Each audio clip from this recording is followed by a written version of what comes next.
Seigneur, puisse maintenant, Seigneur, oh Dieu, impacter ces moments.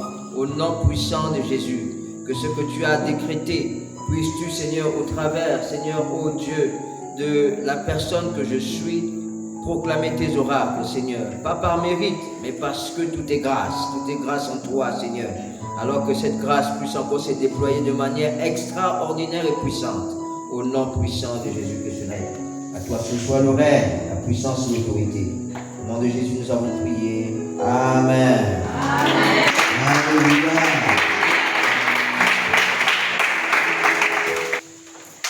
Bonsoir encore. J'ai l'impression que c'est tout fait. Jésus. Ok. Donc, nous sommes au deuxième jour de notre conférence missionnaire. Alléluia. Et aujourd'hui, nous allons continuer. Hier, nous avons essayé de parler comme ça de l'histoire de l'humanité. Alléluia. C'est-à-dire ce que l'homme était avant le péché et ce que l'homme est devenu après le péché et ce que le Seigneur a accompli pour que l'homme sorte de cette situation de péché-là. Et nous avons comme ça, nous sommes rendus compte que le monde aujourd'hui est en souffrance. Que le monde est en souffrance. Et plus le monde sera en souffrance, nous également, nous allons subir au fait les retombées de la souffrance du monde. Parce que le monde n'aura qu'un seul désir, c'est de nous amener ou de vouloir faire en sorte que nous qui sommes en Christ, nous puissions repartir dans le monde. Ne nous y trompons pas. Alléluia. Parce que tout ce que le diable met en place, nous qui avons accepté le Seigneur, que nous abandonnions le Seigneur et que nous repartions dans le monde. Tout comme nous aussi, nous faisons tout ce qui est en notre pouvoir pour faire en sorte que ceux qui sont dans le monde partent du monde et qu'ils viennent au Seigneur. Amen. Alléluia. Amen. Donc c'est un combat. C'est un combat. Et on a comme l'impression que c'est un combat où le monde s'élève un peu plus que les enfants de Dieu.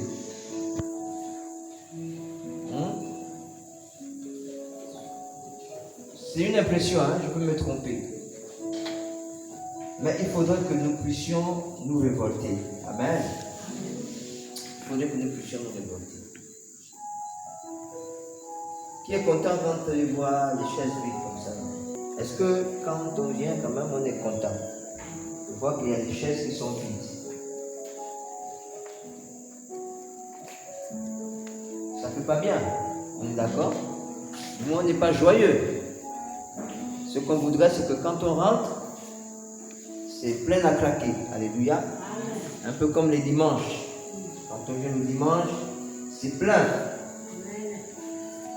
Même chose. Dans tous les programmes que nous devons faire, nous devons soupirer après le fait que ça doit être plein.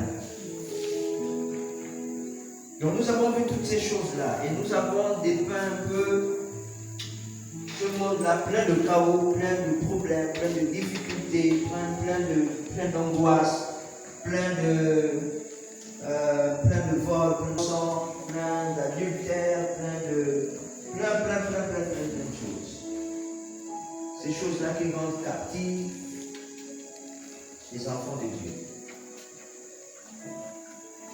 Pas les enfants de Dieu, mais les gens qui n'ont pas le Seigneur, les inconvertis, les païens, qui n'ont pas peur de dire. L'apôtre Paul les appelle tous les païens. C'est-à-dire ceux qui n'ont pas encore accepté Dieu. Alléluia. Et dans notre texte que nous allons encore lire aujourd'hui, c'est important de le lire toutes les fois que nous allons nous retrouver. Dans Romains 10, Romains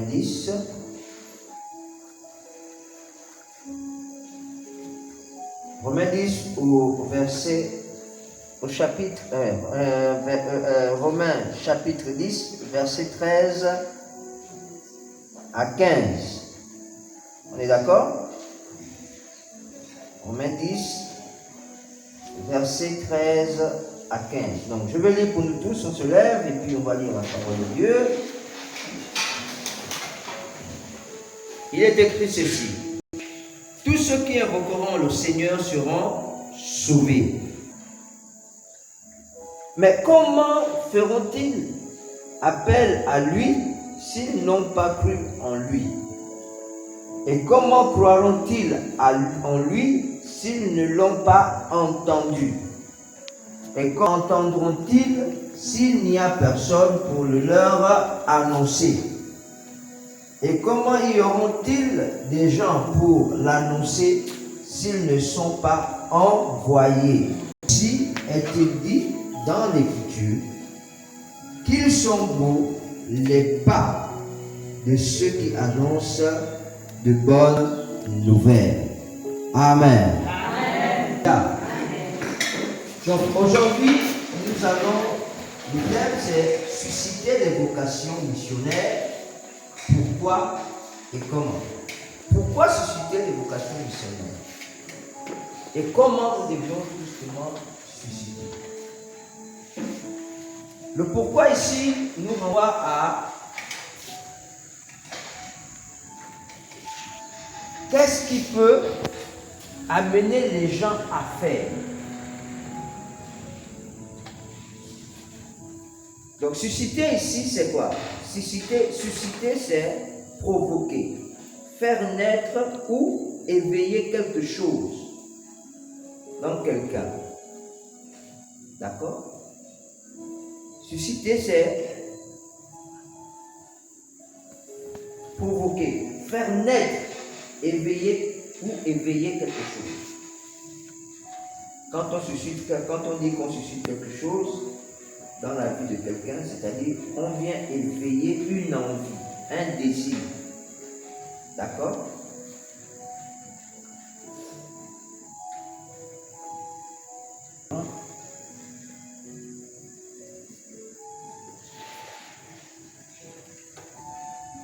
Je veux susciter dans la vie de quelqu'un un désir, un souhait. Le fait de susciter, c'est éveiller. On dit c'est éveiller. Dans la définition que j'ai lue, on dit c'est éveiller. C'est-à-dire, en nous, en chacun de nous, il y a des désirs, il y a des envies, il y a des souhaits, il y a des rêves. Mais pour certains, ces rêves-là sont genre... c'est dans nos cœurs, mais il n'y a pas quelque chose qui nous pousse à vouloir réaliser ça. Vous comprenez? Chacun de nous veut avoir l'argent. On est d'accord? Mais maintenant, ce n'est pas tout que de vouloir avoir l'argent. Il faut maintenant que soit quelqu'un ou quelque chose te pousse à vouloir mettre des choses en place pour gagner l'argent là. Est-ce que vous voyez? Hein?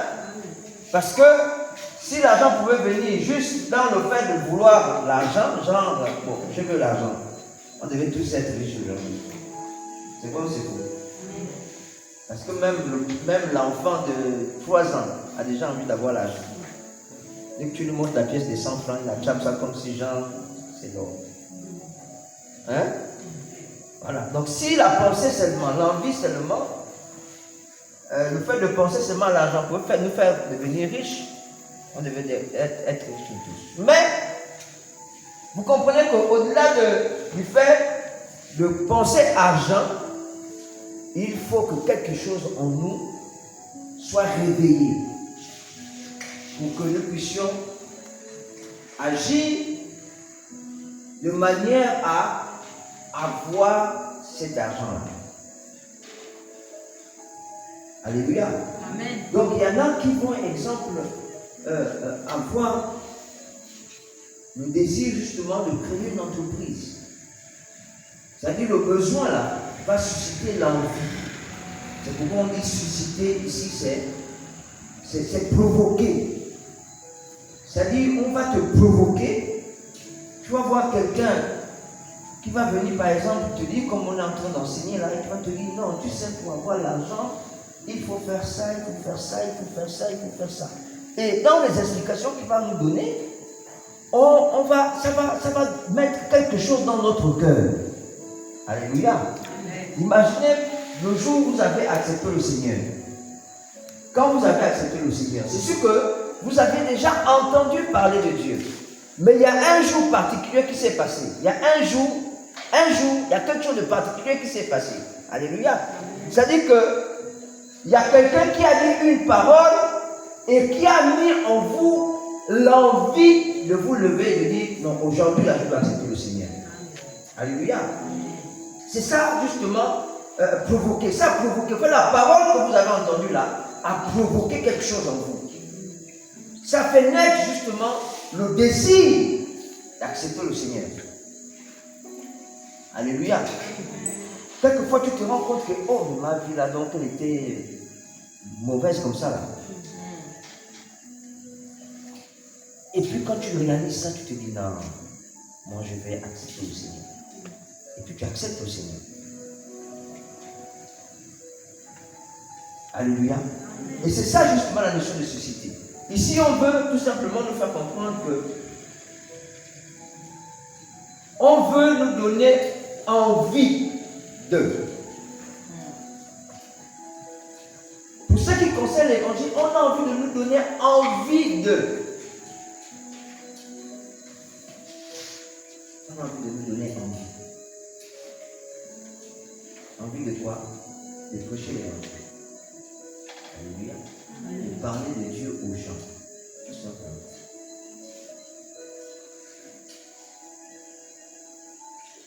Donc, ça c'est suscité.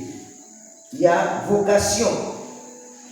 Vocation c'est quoi? C'est le mouvement intérieur par lequel Dieu appelle une personne à se consacrer à son service. Vocation c'est ici. Bon, peut-être pour les plus jeunes, pour les mamans, ça va être compliqué. Quand on parle que quelqu'un a une vocation, c'est que la personne là aime faire quelque chose. Un mot simple. Hein? Vous voyez par exemple les enseignants. Hein? Vous voyez les enseignants par exemple. Ce qu'ils font là-bas, tout le monde ne peut pas faire ça. Quand tu restes avec près de 50 enfants à donner des cours, tout le monde ne peut pas faire ça. Il y en a quand ils vont essayer, ils vont faire un jour, 2 jours, ils vont laisser. Est-ce que vous comprenez? C'est comme les plantations aussi. Il y a des mamans, même si elle a déjà le bâton comme ça là, demandez-lui de ne pas aller à la plantation, c'est comme si vous l'avez tué. C'est comme si vous l'avez tué. Parce que pour elle, c'est plus qu'important, peu importe l'âge, peu importe la douleur, peu importe la difficulté, mais la plantation, moi je dois aller à la plantation. Arrachez-moi tout, mais pas l'envie d'aller à la plantation. C'est une vocation, c'est-à-dire que c'est quelque chose qui brûle en soi. Hein? C'est quelque chose qui est là, genre je ne peux pas faire, c'est-à-dire je ne peux pas vivre sans ça. Hein? Quand on dit toi tu as la vocation, c'est que la chose que tu fais là, tu la fais vraiment avec un cœur où rien ne peut t'empêcher de faire ça. Donc, quand on mélange de dire on dit susciter la vocation, ça veut dire quoi? C'est-à-dire qu'on veut mettre en nous, on veut réveiller en nous l'envie d'être des missionnaires ou de prêcher l'évangile. Alléluia. Il faut que prêcher l'évangile soit une vocation. Il faut que ça soit quelque chose pour laquelle, tant que tu n'as pas parlé de Dieu à quelqu'un, tu n'es pas à l'aise. Alléluia. Amen. Tant que tu n'as pas, c'est-à-dire, si tu fais un jour sans dire à quelqu'un que Jésus t'aime, tu te sens tellement mal. En fait, c'est ce que ça doit faire.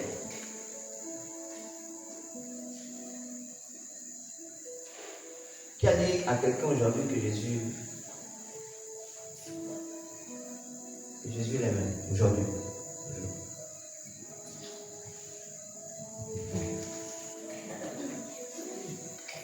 Qui a eu la possibilité de parler à quelqu'un de Jésus aujourd'hui?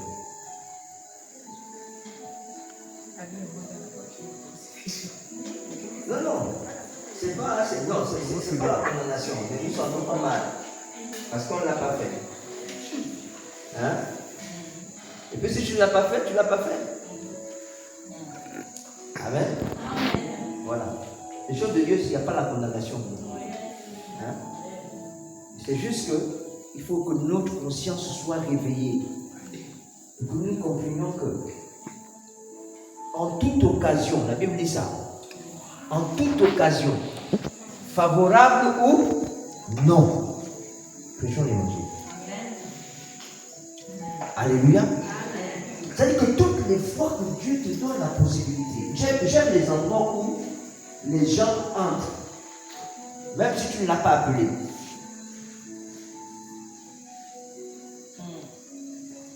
Comme mon bureau. J'aime mon bureau. Parce que les gens rentrent là-bas, même quand je ne les ai pas appelés.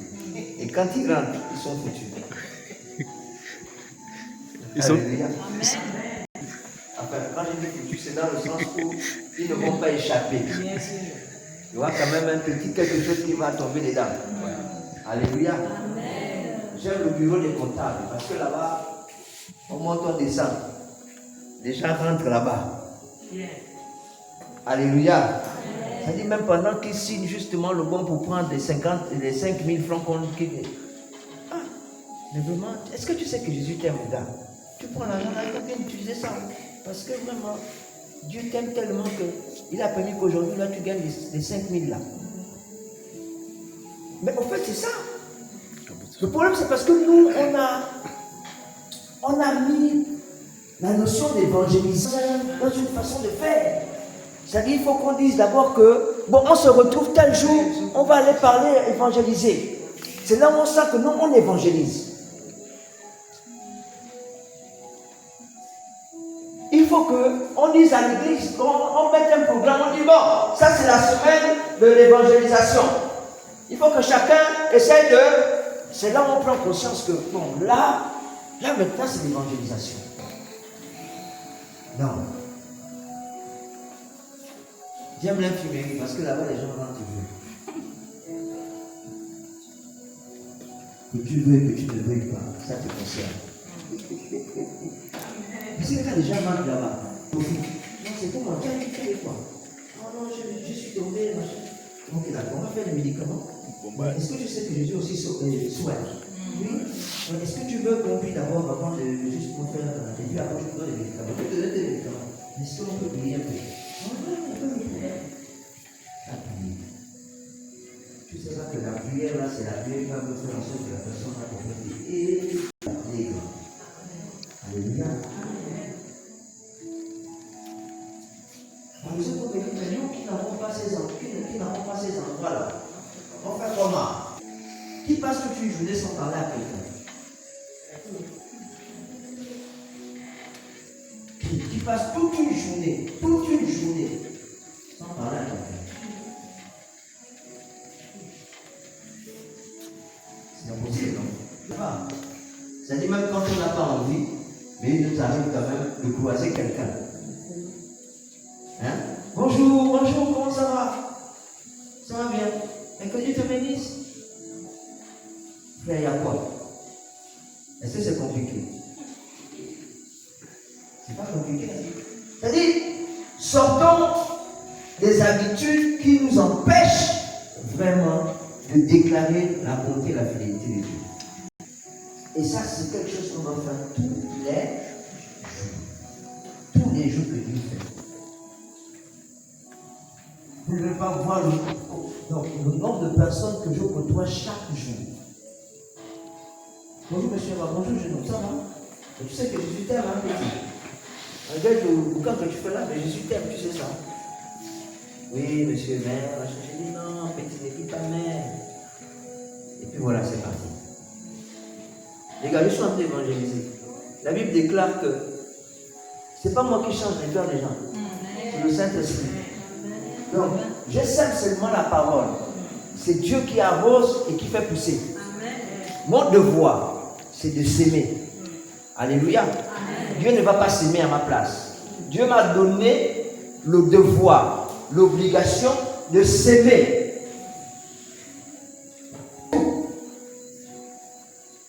Hein? C'est tout. Je sème seulement. Et puis Dieu vient et il fait son travail.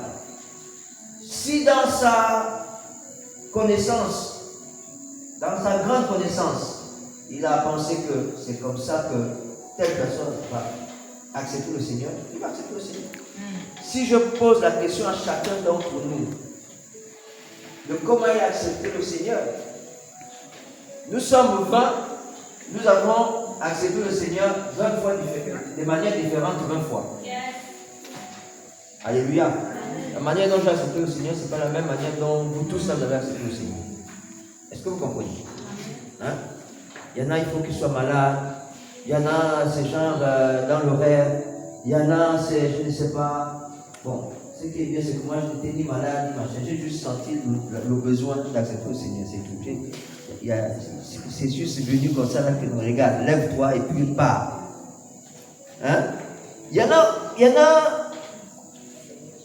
a vraiment, c'est même pas quelqu'un qui a parlé. J'ai raconté ici comment ma tante a accepté le Seigneur. J'avais déjà raconté ici. Elle passe à la route et puis elle voit un tableau où c'est écrit Jésus t'aime. Enfin, un tableau. Jésus t'aime. Dès qu'elle a lu ça, elle a commencé à pleurer seule. Et puis elle s'est donnée au Seigneur. Alléluia. Donc quelquefois là, les t-shirts là, Jésus sauve là. Portez ça. Portez ça. Hein? Vous portez ça et puis c'est Jésus sauve. Crois-tu en Jésus? Et puis tu marches pour toi. Quand tu vas lire ça là, ça va sonner dans son esprit. C'est dit, oh, mais ça me parle. Alléluia. Ça me parle. Et la personne peut être gagnante au Seigneur. Et quand ça arrive comme ça, quelquefois, il y a forcément quelque chose qui se fait. Qu'est-ce qui se fait? Vous savez, aujourd'hui, il y a des choses que nous faisons, mais qui n'ont pas un impact parce que nous n'associons pas la prière. Nous n'associons pas la prière. Quand on se lève le matin, il faut qu'on soit capable de dire, Seigneur, je sors ce matin. La manière dont je me suis habillé là, que ça attire quelqu'un à te connaître. Je sais que je vais dire ce matin, amène quelqu'un à te connaître. Et tout ce que je veux faire, puisse faire en sorte que quelqu'un puisse te connaître. Ce sont des prières que qu'on ne fait pas. Quand on se lève plutôt le matin, c'est Seigneur, protège-moi aujourd'hui. Je prie que tout ce que les nuages mettent devant moi soient sans effet. Au nom puissant de Jésus de Nazareth. Tous les sorciers là, tous les bandits là, ils ne vont pas me toucher aujourd'hui. Aujourd'hui, je serai la tête et non la queue. C'est vrai ou c'est faux? Mais c'est difficile d'ajouter à ça que tout ce que je veux faire aujourd'hui puisse toucher le cœur de quelqu'un pour qu'il se rapproche de toi. Même si tu le fais, mais c'est rare. C'est rare. Hein? C'est plutôt, Seigneur, l'activité que je veux faire là, il faut que ça me donne beaucoup d'argent.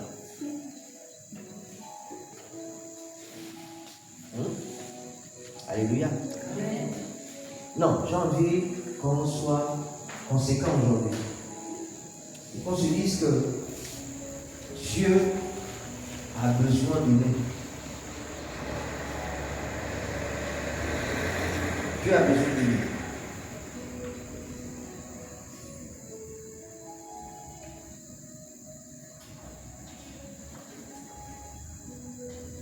C'était justement la vocation missionnaire. Missionnaire, au fait, ici, ne voyez pas missionnaire au sens,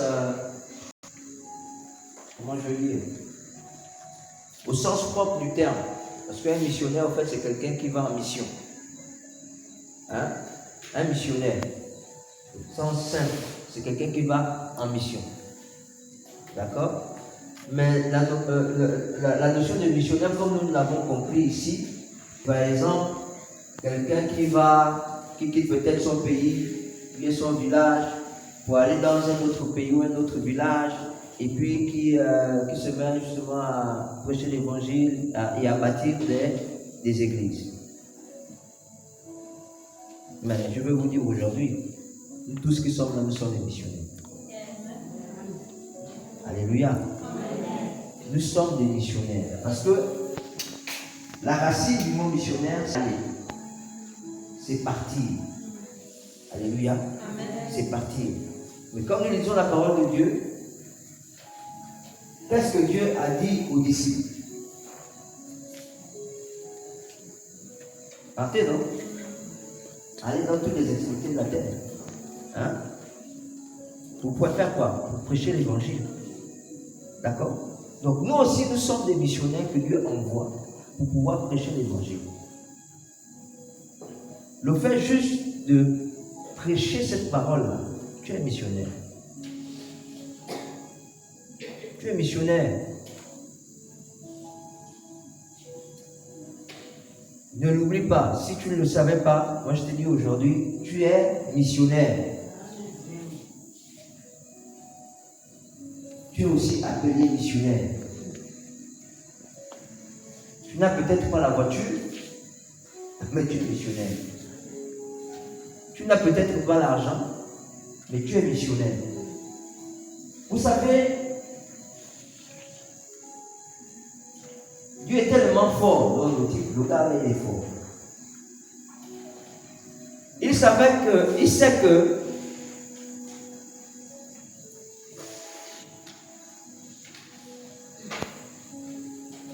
le fait que nous soyons missionnaires, que nous soyons tous missionnaires, ne se justifie pas par un bien pour lequel nous devions faire un effort d'acquérir pour justifier en fait notre appel de missionnaire. Je m'explique. Il y en a qui pensent que pour être missionnaire, il faut avoir la voiture parce qu'il faut te déplacer, il faut aller à gauche, à droite. Mais non. Il y en a qui pensent qu'il faut avoir l'argent pour être missionnaire. L'argent c'est bien. On est d'accord? Mais non, pas forcément. Mais il y a quelque chose que Dieu nous a donné, nous tous, qui ne dépend pas de quelqu'un, qui fait que nous soyons tous des missionnaires. C'est quoi la chose? Qui connaît la chose? Qui connaît la chose que Dieu nous a donnée, en fait, qui est au-delà de la voiture, qui est au-delà de l'argent. C'est-à-dire, même si tu as la voiture, même si tu as l'argent, mais si tu n'as pas la chose là, l'argent et la voiture, ça ne vaut rien.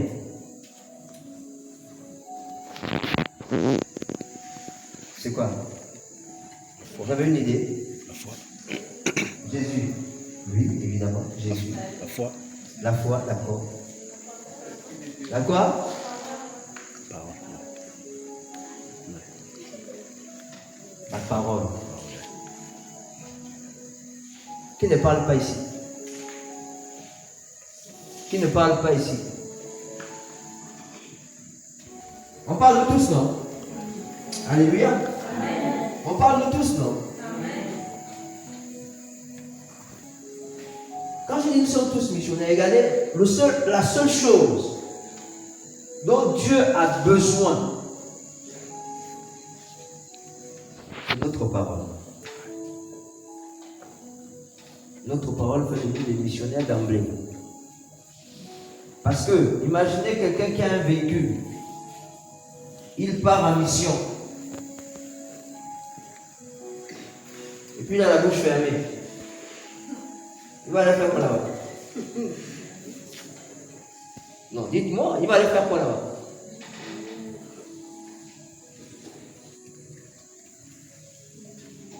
Quelqu'un qui a l'argent, bon, vous allez me dire peut-être qu'il va payer les gens qui ont la parole, d'accord. Mais en temps normal, lui-même d'abord, il doit être un missionnaire, n'est-ce pas?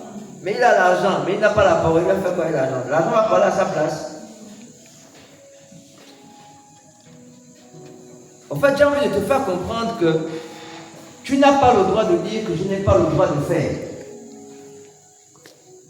Est-ce que vous comprenez? Tu n'as pas le droit de dire que tu n'as pas le droit de faire. Comme pour dire que tu n'as pas le droit de dire que je ne peux pas parler de Dieu à quelqu'un. Tu n'as pas le droit. Tu ne dois même pas penser à ça. Au contraire, Dieu non seulement t'a sauvé, il t'a donné la parole. Il t'a donné la possibilité de proclamer, de dire à quelqu'un qu'il est important pour lui d'accepter Jésus-Christ dans sa vie. Parce que s'il ne le fait pas, c'est la mort. Et la mort éternelle. Alléluia. Amen. Ça nous concerne tous. C'est pourquoi la parole dit que tous ceux qui invoqueront le Seigneur seront sauvés. En fait, ça c'est la finalité. Hein? On dit tous ceux qui vont invoquer le nom de Jésus, ils seront sauvés. Donc, c'est pas dit tous ceux qui ont les véhicules, tous ceux qui ont l'argent, tous ceux qui sont mariés, tous ceux qui ont les enfants, tous ceux qui sont intelligents. Non, on a dit tous ceux qui invoqueront. Le fait d'invoquer veut dire que la personne doit, n'est-ce pas, non? Elle doit parler. Elle doit pouvoir dire Jésus, j'ai besoin de toi. On est d'accord? Ça, c'est la finalité. Mais on pose la question, on dit mais comment feront-ils appel à Dieu s'ils n'ont pas cru en lui? D'accord? S'il y avait le tableau, je vais mettre toutes ces questions-là et vous allez vous rendre compte que ici on commence par la fin pour venir après à ce qui doit commencer. D'accord? Ils ont commencé par la fin. Bon, maintenant, on va lire en commençant par le début. Et puis on va arriver à la fin. D'accord? Et ça va donner.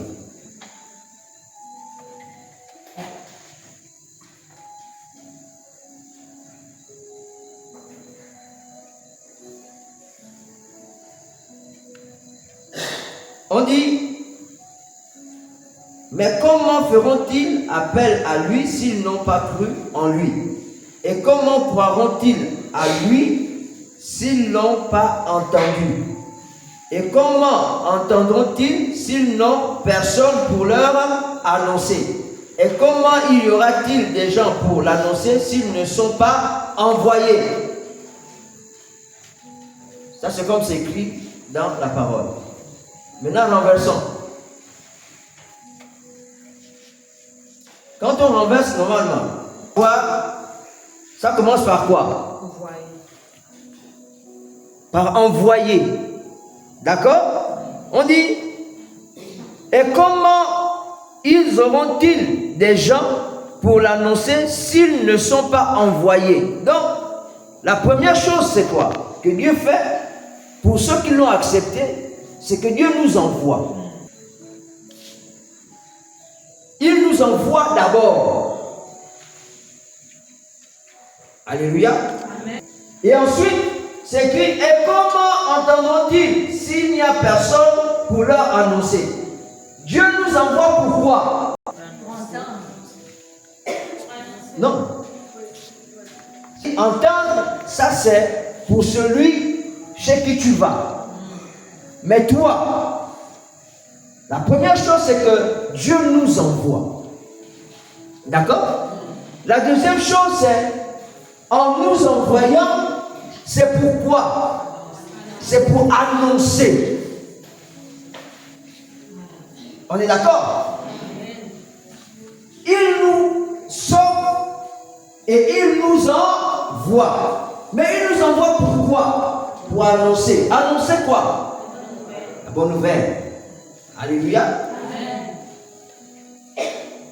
Ensuite, et comment entendront-ils s'il n'y a personne pour annoncer? Quand tu annonces, ce qui est censé se passer, c'est quoi? C'est qu'ils doivent. Tu as compris, non?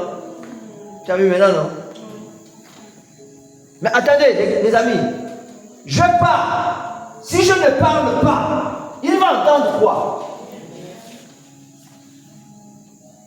Je vais chez Papa Youssouf et puis on est seulement là.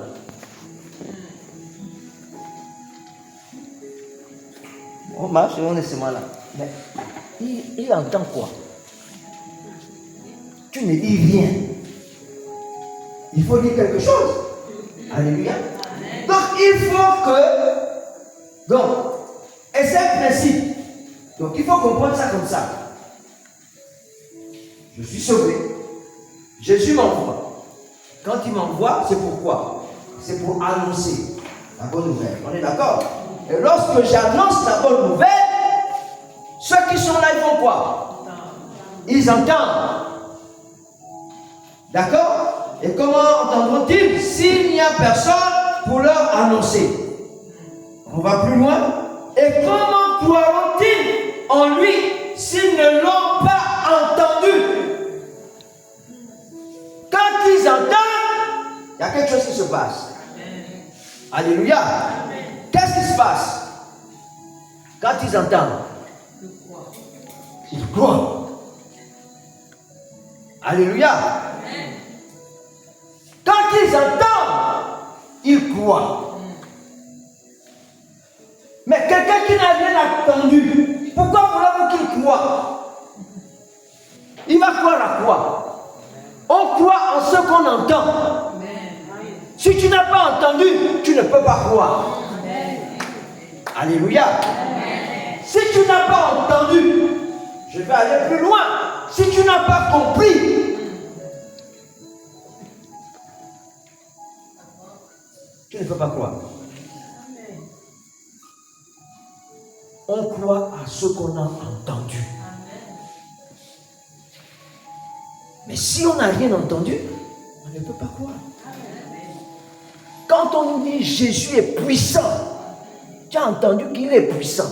Et puis tu crois à la parole. Mais pour que tu puisses croire, il aurait fallu que quelqu'un te dise que Jésus est puissant.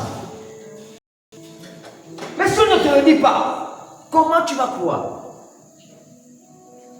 Jésus est le bon berger. Jésus guérit. Mais il a fallu que quelqu'un annonce que Jésus guérit. Et quand tu as entendu ça, tu crois. Mais si on ne t'a jamais dit que Jésus guérit, tu vas rester là longtemps avec ta maladie et croire que non. En fait, ma maladie là, je vais mourir avec ça. Mais non. Mais si tu as entendu que Jésus guérit et que tu crois à cette parole, tu verras comment le Seigneur agit. Alléluia. Il faut croire, il faut entendre. Et nous, c'est le devoir qui est le nôtre. On parle, on annonce, et puis quoi? Il faut m'aider.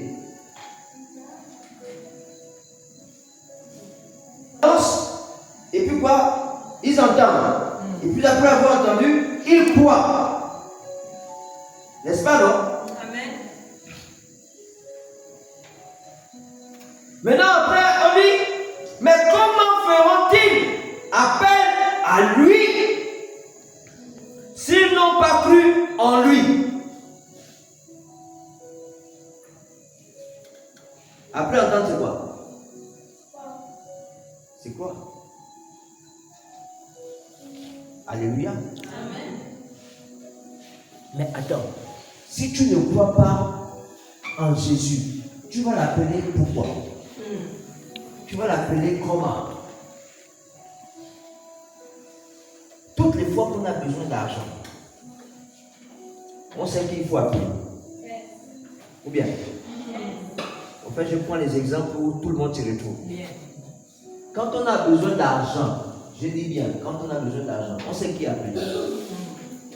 Chacun pour sa part, on sait qui on va appeler.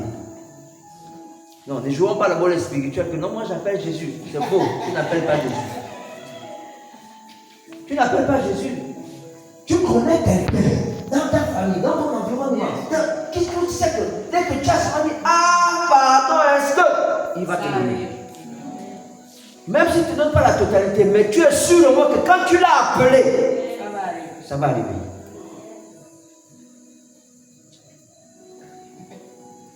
Mais pourquoi tu appelles celui-là particulièrement? C'est parce que tu le connais. Alléluia. C'est parce que tu le connais. Donc, ici, la parole de Dieu dit que, mais comment tu vas l'appeler si tu ne l'as pas connu? Si tu n'as pas entendu parler de lui, mais tu vas l'appeler comment? Mais comment feront-ils appel à lui s'ils n'ont pas cru?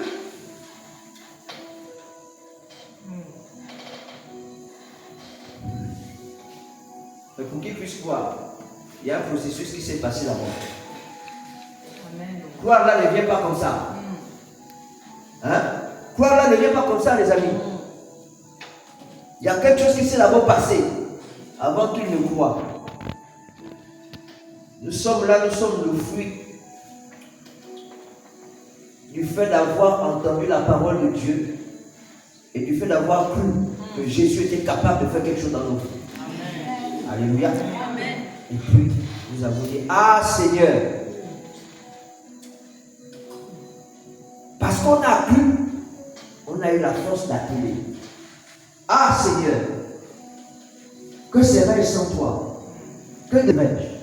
Cette situation qui m'accable, comment je vais faire? Mais je sais que tu es capable. On parle comme ça à quelqu'un qu'on connaît. Alléluia. À quelqu'un qu'on connaît. La parole dit, mais comment feront-ils appel à lui s'ils n'ont pas cru en lui?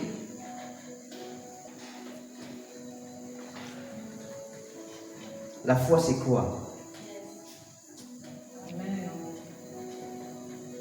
C'est quoi? Que Dieu peut, ou bien que Dieu va, que Dieu peut faire, que Dieu va faire. Ça ne dépend pas de toi. Ça dépend justement de la grâce que Dieu a déployée pour te faire du bien. Alléluia. On n'a aucun mérite. C'est vrai qu'on n'a aucun mérite. Il y a quelque chose que tu dois faire, c'est de pouvoir être disposé à écouter, à croire que Dieu est capable. Alléluia. Donc, vous comprenez que on veut tellement que ces personnes-là, que les gens viennent à Dieu, viennent au Seigneur. Mais nous ne faisons pas ça.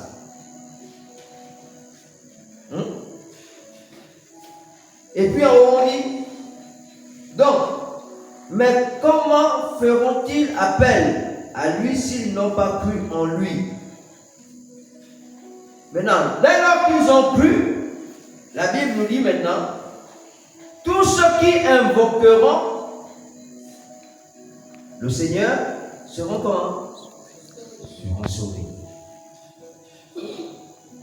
Maintenant qu'ils croient, il faut maintenant qu'ils confessent. Tous ceux qui auront cru, tous ceux qui confesseront. Confesser, c'est parler. Hein? Confesser, tout simplement, c'est parler. C'est-à-dire le fait qu'ils aient cru, il faut qu'ils parlent. Mais pour qu'ils parlent à Dieu, pour dire que Dieu, moi je suis là, je veux que tu viennes dans ma vie, il faut qu'au préalable, toi et moi, nous partions, que nous annoncions, qu'ils entendent, qu'ils croient et afin qu'ils confessent. Mais si on n'a pas fait ça, ils vont continuer à rester là-bas. Alléluia.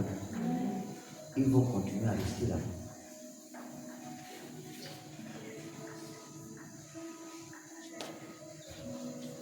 Pourquoi nous devions justement, pourquoi c'est important de susciter ça? C'est parce que le monde a besoin d'être sauvé.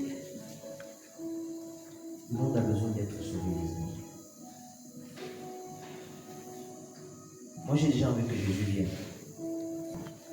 Ceux qui n'ont encore rien, bon, c'est pas de ma faute. Si vous ne voulez pas que Jésus vienne encore parce que vous n'êtes pas encore marié, parce que vous n'avez pas encore l'argent, parce que vous n'avez pas encore la voiture. Ma soeur, excusez-moi, moi je lui viens déjà. Maintenant, si vous le regardez parce que vous n'avez pas encore fait ces choses-là, laissez-moi partir. Laissez-le venir, pardon. Les choses pour lesquelles le gars-là ne vient pas, c'est parce qu'il y a encore beaucoup qui ne sont pas encore gagnés. Ils sont encore nombreux.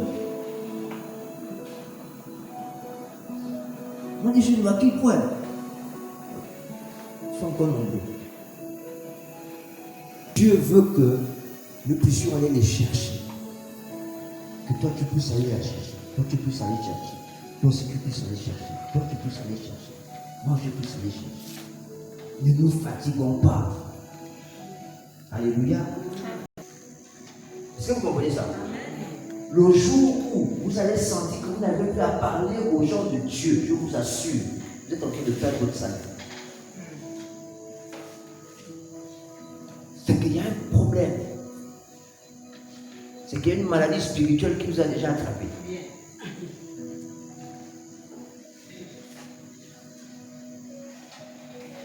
Je ne dis pas que vous devez voir tous les jours les gens qui vous parlent et venir à l'église. Non, non, ce n'est pas ce que j'ai dit. J'ai dit, si vous vous rendez compte que vous n'arrivez plus à parler de Jésus aux gens, vous avez des problèmes. Il faut passer à la délivrance. C'est qu'il y a un esprit qui est venu s'asseoir là et puis il est en train de vous faire croire que non, la vie chrétienne, c'est ce que vous vivez là. Une vie chrétienne sans proclamation de l'évangile, ce n'est pas une vie chrétienne. Parce que c'est ça. C'est la mission que Dieu nous a donnée. C'est le pourquoi. Pourquoi on a besoin d'être guéri? C'est parce que c'est important. Je vous dis une chose. Toutes les fois que vous allez parler de Dieu aux gens, sans savoir, vous serez en train de vous sanctifier, vous serez en train de vous enraciner dans la voie du Seigneur. Pourquoi? Parce que c'est comme quand vous déclarez aux gens que je suis chrétien. Partout où vous allez, et que vous dites aux gens que vous êtes chrétien, ça vous défie. Alléluia. Les gens auront toujours tendance à vouloir voir comme il a dit qu'il est chrétien, on va voir, on va regarder. Et plus les gens vont vous regarder, plus vous aurez envie de vous rapprocher de Dieu. Pour leur montrer qu'au fait, moi, je suis différent de tous les chrétiens que vous avez connus. Vous savez, je suis parti à un endroit.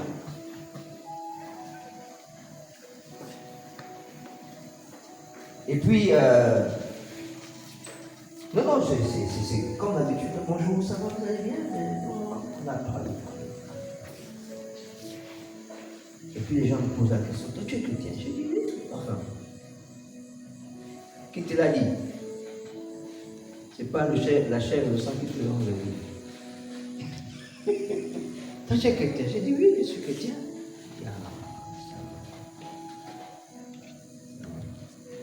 On s'en a senti ça. Je dis, oui. Et je suis resté longtemps là-bas. Vous savez, le défi, c'est quoi? C'est que il y en a, quand vous leur dites que vous êtes chrétien, ils vous ont déjà mis dans un moule. Est-ce que vous comprenez? Ils vous ont déjà mis dans un moule. Le moule de quel genre de moule? Le moule où, non, en fait, nous on connaît les chrétiens. On connaît les chrétiens. En fait, c'est chrétien à la bouche. Mais en temps normal, on va se retrouver quelque part, c'est sûr. Il y a un endroit où on va se retrouver. Tu dis tu es chrétien, mais je te dis, il y a un endroit où on va se retrouver. Ils ont raison. Je vous dis, ils ont raison. Parce que finalement, à force de rester, il va te trouver peut-être un jour dans un bar en train de boire un verre de régal. Et puis ça va le fortifier. Genre, je savais qu'on devait se retrouver quelque part. N'est-ce pas? Et puis, si ce n'est pas la bouteille de régal, C'est peut-être qu'un jour en passant et tout, il va voir une fumée, un truc rouge quelque part dans le coin, la nuit. Et puis il va passer là. Oh, bonjour frère. Oui. Oh, bonjour. Ça va? Oui, ça va. Ah, ça va le fortifier, genre. Ah, j'ai dit qu'on devait se retrouver quelque part.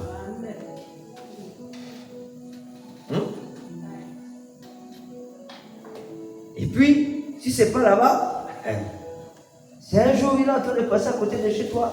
Et puis il t'entend. Ah, quitte là, imbécile. Hein? Tu te prends pour qui? Regarde-moi comment il est là-bas. Et puis il te regarde et dit, ah, j'ai dit que tu es chrétien, on devait se retrouver quelque part. Gars. Je prends encore les exemples. Je prends encore.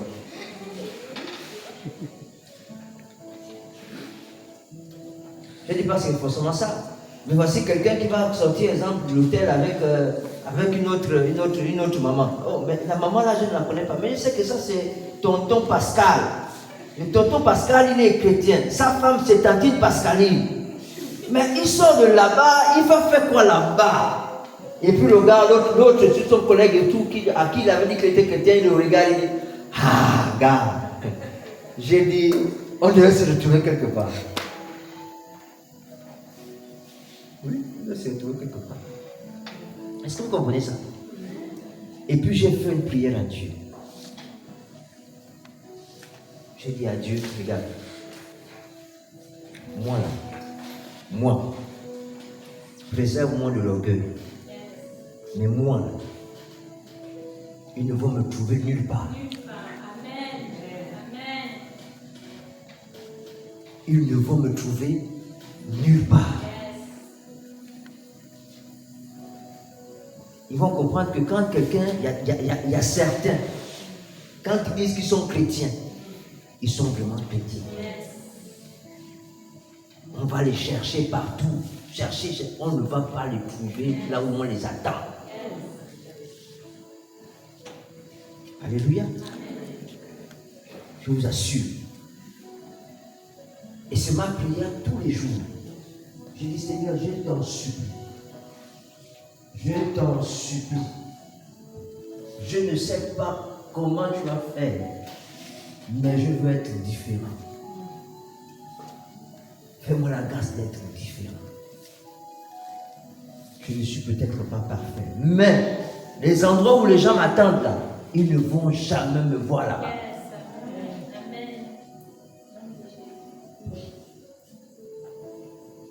Et Dieu me soutient. Alléluia. Et quand c'est comme ça, les amis, quand tu pars et que tu pars, on t'écoute. Et dès qu'on t'a écouté, tu tournes le dos. Tu dis, mon Seigneur, on va écouter. Le reste, c'est ton problème. Parce que c'est Dieu, par le Saint-Esprit, qui convainc de péché, de justice et de jugement. Alléluia.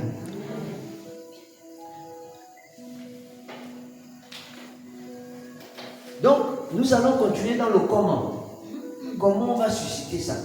On va susciter cette envie-là. Comment on peut susciter cette envie-là de vouloir parler de Dieu? Vous savez, pour peut-être terminer là, l'une des choses qui fait qu'on est bloqué dans le fait de parler de Dieu aux gens, c'est parce que nous-mêmes, les gens ne sont même pas convaincus que nous vivons une vie réelle dans le Seigneur.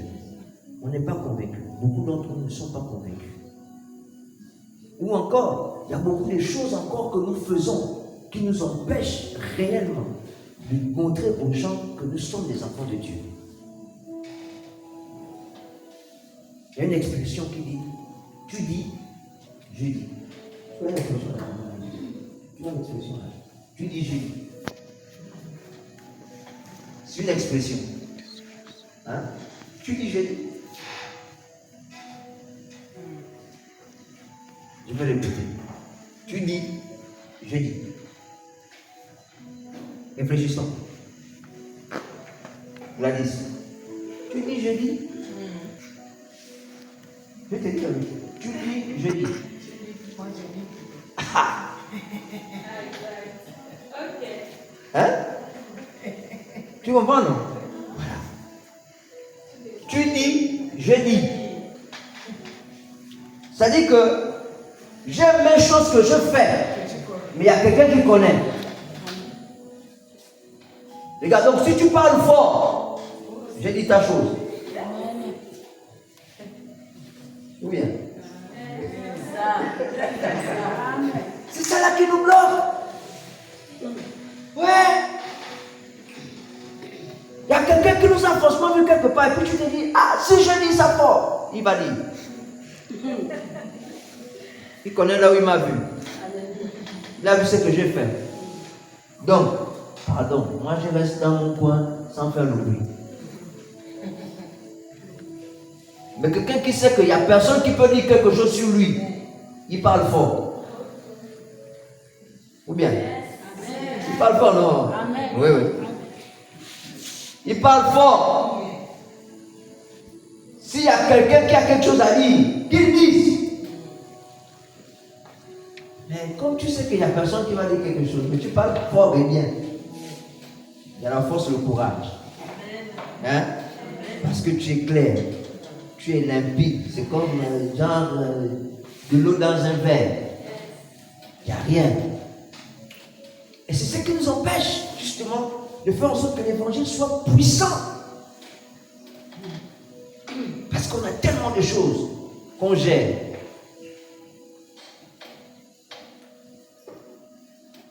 On gère. Tu dis, j'ai dit. Ouais.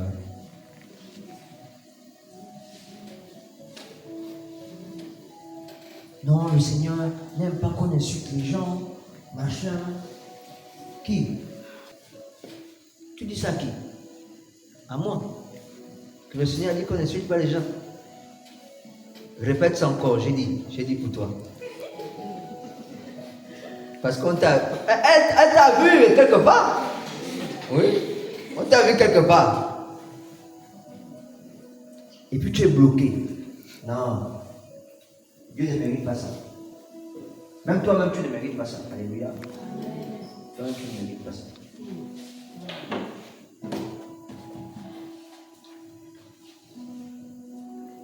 Vous savez, j'ai envie de... Je prie Dieu pour revivre ces temps-là. Là où même avec une ombre, l'ombre d'un enfant de Dieu, les malades étaient guéris. Je prie Dieu pour revivre ça. Genre, les gens sont guéris. Et puis, Papa Youssouf passe. Quoi? Il est malade. Et puis, il y a l'ombre comme ça. Quand il est malade, dès que l'ombre touche sur la personne, parce qu'il dit, tcha, guérison. Amen. Amen. Je vous ai dit, j'ai envie de vivre ça. Comment il faisait? Comment il faisait? Papa, dis-moi, mon Dieu. L'ombre. Il y en a qui ont falsifié. D'autant où la pochette de quelqu'un, un oint de Dieu, la pochette. Tu es malade. Tu touches la pochette. C'est biblique, hein? Oui. Non, la Bible. Allez chercher. Je ne vous dis pas. Allez chercher.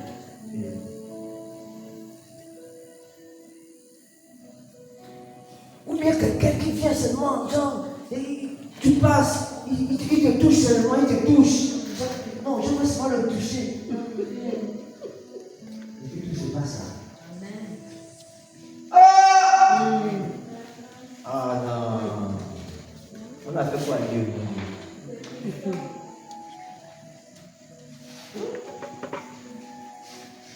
Ah, tu es là, tu te dis non, t'es le malade. Tu dis non.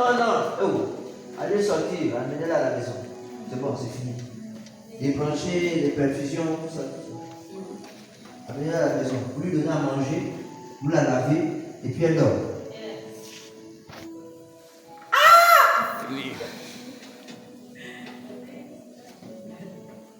Ah, les amis, je vous dis.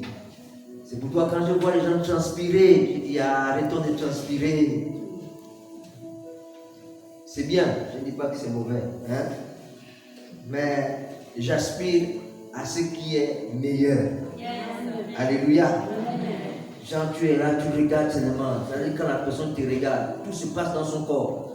Genre que mon Dieu, les flammes de feu sortent sans que tu ne dises un mot.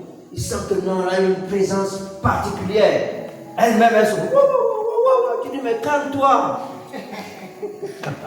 Eh Dieu, calme-toi. Jésus, il a dit, regardez, sortez. Et puis allez-y là-bas. Les amis. Non, sortez. Et puis allez vous jeter là-bas. La Bible dit qu'ils étaient des milliers. Mais nous, quelquefois, c'est 2 esprits seulement. Ou bien un seul qui maltraite comme ça. Et puis on est là, la voix part même.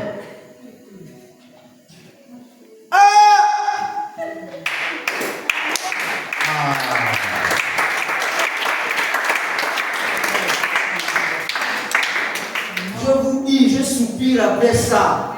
Ce n'est pas encore fini. C'est encore là. Je soupire après ça. Toi, c'est quoi? Viens. Pas. Là, tu chemin. Mon évangéliste. C'est ça, papa. Je te dis, non. Papa, il faut. Non, je ne sais pas. Et ça bouillonne. La petite là que je vois à Baboussou là, je vous assure.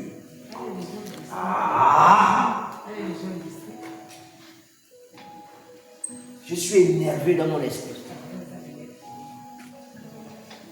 Je dis, Seigneur, on ne peut plus. C'est quoi? Une fois, j'ai prié avec elle. J'ai prié. Et puis tout d'un coup, elle a fui. J'ai dit, Seigneur. Seigneur. J'ai dit, Seigneur. Mais j'ai prié. J'ai prié pour la fille là. J'ai dit, Seigneur, ne permets pas, je t'en supplie, fais-moi la grâce. Que la fille là, avant que je ne parte ici, si jamais un jour je pars, l'esprit de folie la lâche. Et que les gens voient, que les gens témoignent. Que c'est l'action des enfants de Dieu, des vrais enfants de Dieu. Ce sont des occasions où qu'il faut saisir quoi. Après il faut être sage. Alléluia. Ouais, ce sont des gens comme ça où tu te dis que j'ai besoin. Le pourquoi, c'est pour les gens comme ça. Les gens qui deviennent fous en bas âge. Les gens qui deviennent des bandits en bas âge. Les gens qui sont frivoles. Les jeunes garçons, les jeunes filles qui donnent leur corps à n'importe qui font n'importe quoi. C'est à cause des gens comme ça qu'il faut que nous ayons la soif, l'envie de prêcher l'évangile. C'est pour les gens comme ça. C'est pour des situations comme ça. Que nous n'avons pas le droit de nous taire. Parce que tu ne sais même pas que la personne que tu peux gagner au Seigneur, c'est même la personne qui peut peut-être accomplir le miracle dans la vie de cette personne. Et c'est parce que tu n'as pas gardé la bouche fermée. Le monde est malade.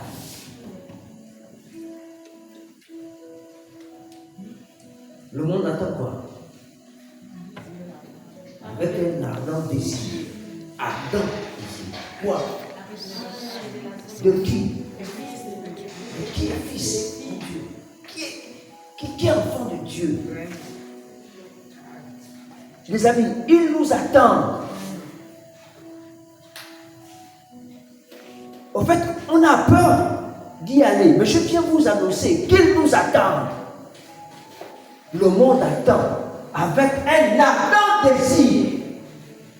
C'est-à-dire qu'il y en a qui sont dans leur maison. Ils nous attendent. Mais nous sommes chez nous, alors qu'on nous attend.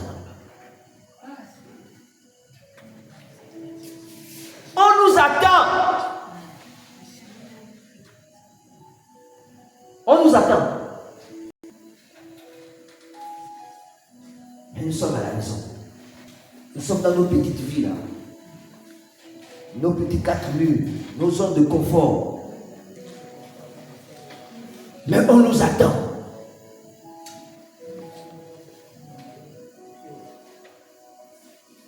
On fait comment? On va continuer à rester ici. Non, les amis. Allons-y, on nous attend. Alléluia. Allons-y, on nous attend. N'ayons plus peur. N'ayons pas peur. Maintenant, si tu as peur pour que l'autre te dise, genre tu dis, j'ai dit, arrange d'abord l'histoire là. Hein? Tu arranges ça. Comme ça, moi, quand tu vas partir, quand tu vas dire, je dis, il dit, mais papa, tu peux dire, moi j'ai déjà arrangé l'histoire là. Va dire, moi c'est fini là-bas. Tu ne vas plus me trouver là-bas.